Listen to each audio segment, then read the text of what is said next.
All the laws we've passed don't count for much if they're not enforced. Rights have to exist in practice, not just on paper. Laws have to be backed up with resources and political will, and deep-seated cultural codes, religious beliefs, and structural biases have to be changed. Well, I have said, and I believe, that there's a good possibility that sometime in the next 20 years, we will have a woman president.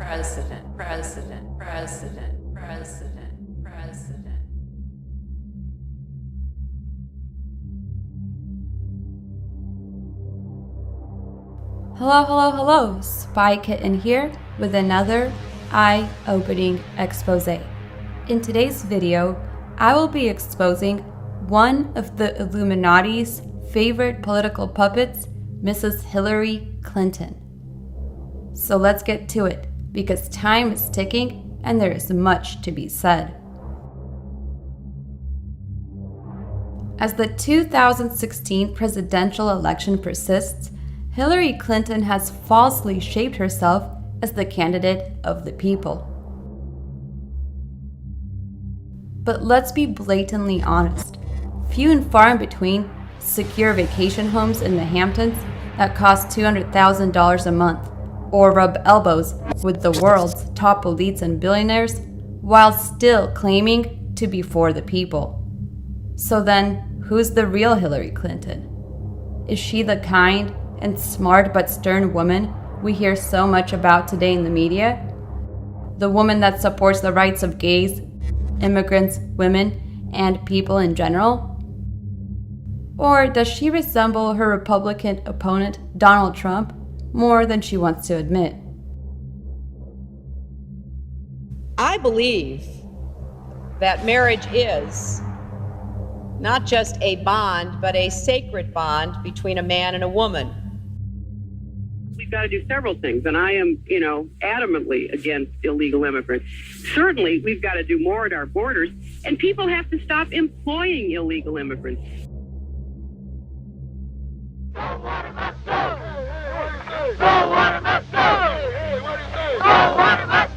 What I remember most about the 64 campaign was the 64 Civil Rights Act. My dad had been a Republican all his life, and in 64 he switched. And he voted for Johnson, and he became a Democrat because Goldwater was against the 64 Civil Rights Act. Goldwater was against the 64 Civil Rights Act. I was a Goldwater girl. I mean, really, we used to wear, little banners which said Goldwater girl. I was vocally a Republican and for Senator Goldwater. Though hidden under many layers, the real Hillary is still the same on the inside and is a long ways away from being a nominee for all women and the people. In fact, Hillary Clinton is the first choice for corporations to become president, and the Illuminati is working overtime to keep her on that path. For decades now, the Clintons and their team have successfully built an empire so powerful that many are scared to get in the way. They have manipulated the unaware masses to their benefit, thrived off PR stunts, and have undoubtedly mastered the media spin. But what the Illuminati will fail to disclose is that, unbeknownst to the public, the same people advocating and endorsing Hillary across the media stations are the very people who diligently work at firms employed by her own campaign. This includes the corporate media as a whole, from news anchors to the very owners of prominent media sources.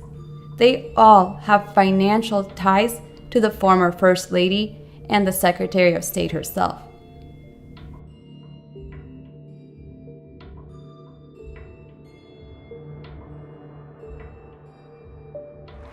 And most of all, I see Americans of every party, every background, every faith, who believe that we are stronger together. black, white, Latino, Asian, Native American, young, old, gay, straight, men, women, folks with disabilities, all pledging allegiance under the same proud flag to this big, bold country that we love. That's what I see. That's the America I know. And there is only one candidate in this race who believes in that future, the next president of the United States, Hillary Clinton.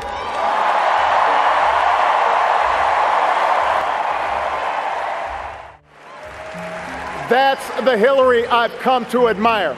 And that's why I can say with confidence, there has never been a man or a woman, not me, not Bill, nobody, more qualified than Hillary Clinton to serve as President of the United States of America.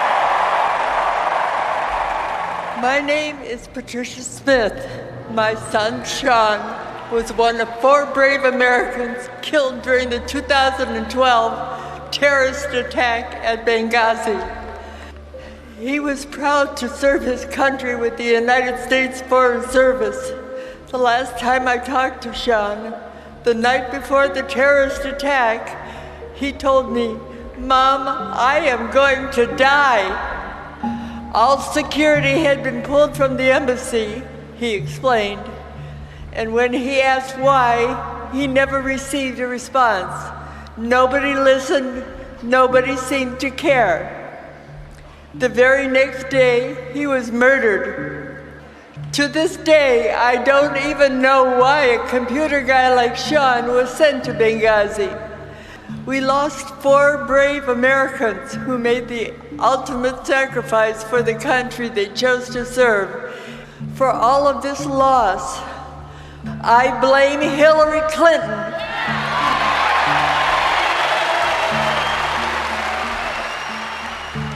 I blame Hillary Clinton personally for the death of my son. That's personally. But when I saw Hillary Clinton, she sure is. She sure is. She lied to me and then called me a liar.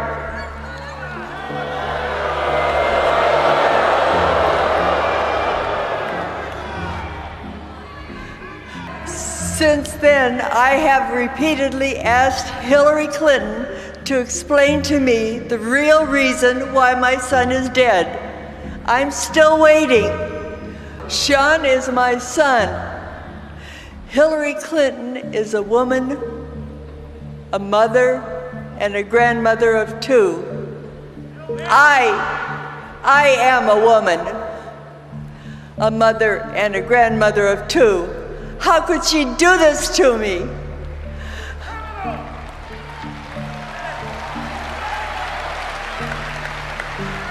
How could she do this to any American family?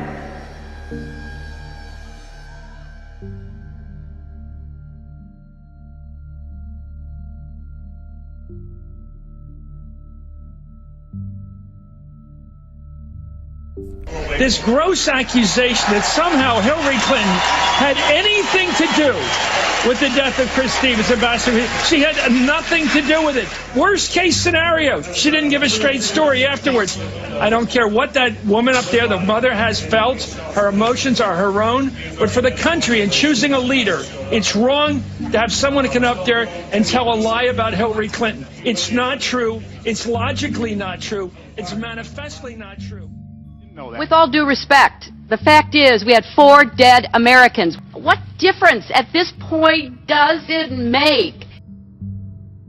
The New York Times editorial board just announcing that they are endorsing Hillary Clinton for president. The editorial, which will appear in print in Sunday's paper the day before the first presidential debates, emphasizes national security and cites Clinton's experience as Secretary of State. The paper says she is better qualified to shape U.S. foreign policy than her Republican challenger, Donald Trump. The Times also backed Clinton during the Democratic primary fight. But how? How has Hillary become one of the most prominent politicians? And why do all the corporate elites race to her with contributions and support? Well, let's discuss the very beginning of her corporate ventures At what point do contributions become bribes, and when charities become slush funds? So in 1986, Sam Walton, the founder of Walmart, was under pressure to appoint a woman to the company's 15-member, all-male board of directors. So Mr. Walton asked a young lawyer, Hillary Rodham Clinton, who just happened to be married to the governor of Arkansas at the time, where Walmart is based, to be the sole female member of the board. During her 6 years, from 1986 to 1992 as a member of the Walmart board of directors, Hillary Clinton diligently campaigned against labor unions alongside Walton and kept the common worker from getting health insurance and other benefits. As a shareholder and director of our company, I'm always proud of Walmart and what we do and the way we do it better than anybody else. This was a major attack on the middle class, the people who Hillary now says she's behind, and was the very beginning of her selling out to the corporate elites. Because taking care of constituents is what the Clintons do, as long as the constituents take care of them. The ties between the Clintons and the Walton family continue to this day. Alice Walton, Sam Walton's daughter, recently gave $25,000, the maximum allowed under federal law, to the super PAC ready for Hillary Clinton's use. According to Clinton Foundation's disclosures, the Walmart Foundation and the Walton Family Foundation each have given between $1 million and $5 million to the Clinton Foundation, which also includes the Clinton Global Initiative, as well as their $25 million partnership the Clintons have with the Bill and Melinda Gates Foundation, who support the eugenic agenda, which consists of lowering the population to under 500 million people worldwide. And this is just a microscopic fraction of how much she truly makes from major corporations. From big pharma to various healthcare companies to the entertainment industry such as A&E, Time Warner, and even Fox News, to the United Fresh Produce Association, Monsanto, the National Automobile Dealers Association, to the defense industry, and to the synagogues of Satan, such as Beth El Synagogue in Minneapolis or the Jewish Fund of Chicago. Hillary Clinton is in bed with every dominant corporation there is.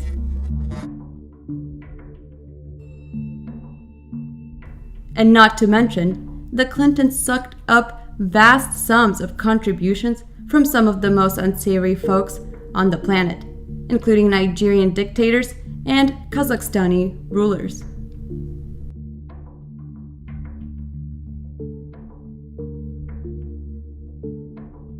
Think about it. All of these corporations and entities are not just waving fistfuls of cash towards Hillary Clinton because they adore her.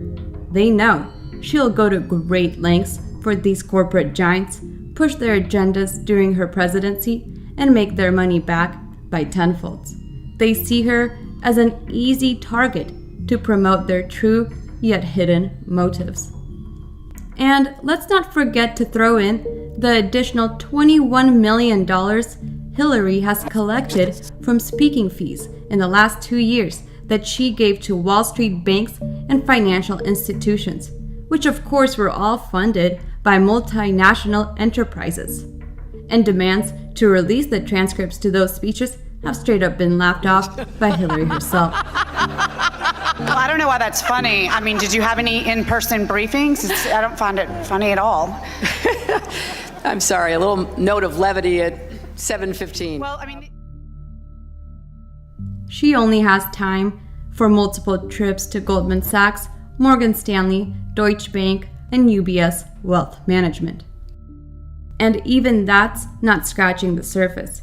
Back in 1984, the Democratic Party created a superdelegate process to further undermine democracy. Here's how it works. In the Democratic Party's nominations process, there are roughly 4,700 votes which are cast by delegates. Now, about 4,000 of these delegates are called pledged delegates, and they pledge to vote in accordance with primary and caucus results. Pledged delegates are essentially voter representatives, similar to the Electoral College system for the presidential election. But the remaining 700 or so are unpledged superdelegates, and they could vote for whoever they want, meaning they could vote against the people's will to ensure that nominees are carefully hand-picked top officials. The single vote of a superdelegate is worth thousands of hours, and as expected, superdelegates are often high-ranking party insiders themselves. Many of these people are current and former members of Congress, but dozens more are literally corporate lobbyists and corporate giants working on behalf of every industry from healthcare to private prisons, and even include prominent figures like President Barack Obama, Joe Biden, and of course, former President Mr. Bill Clinton himself. This exclusive list also consists of dozens of megacorp cronies, such as superdelegate Tonio Burgos, a Pfizer lobbyist and a Clinton fundraiser subordinate, as well as superdelegate Jeff Berman, former top lobbyist for the Keystone XL pipeline. In fact, Berman is currently even paid off by the Clintons to round up other superdelegate votes for them. And sadly, these are just a few of the many. In fact, 5 months before even the first caucus or primary, Clinton already secured to hold about 500 superdelegate votes. In other words, other candidates like Bernie Sanders had no chance before he even decided to run, regardless of the popular vote of the American citizens.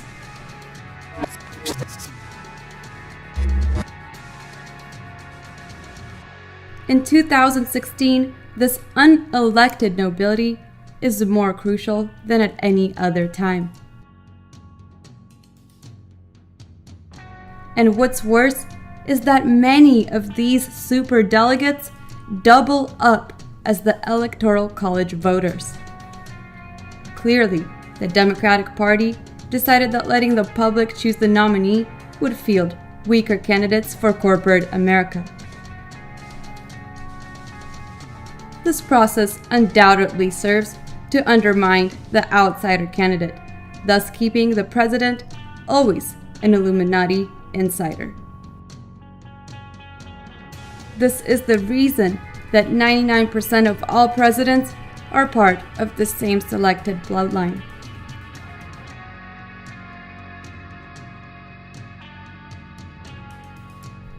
So essentially, the Clinton Foundation's large donor base consists of a motley crew of criminal corporations and police state monarchies. It's a win-win relationship, and one that constantly continues to grow. The Clintons get massive financial support to run their political machine, while the contributors get all the perks of a loyal advocate in the position of power. The corruption of the Clinton campaign is unfathomable, and the most telling sign speaks for itself. 181 donors to the Clinton Foundation simultaneously lobbied the State Department while she was in charge as the Secretary of State. Do you really want her to be the face of America? Well, we might not have a choice. From superdelegates to corporate giants, the voters have little to no control. It's all just a craftily planned illusion. And maybe, just maybe, the American people are tired of being sold out. People should and do trust me.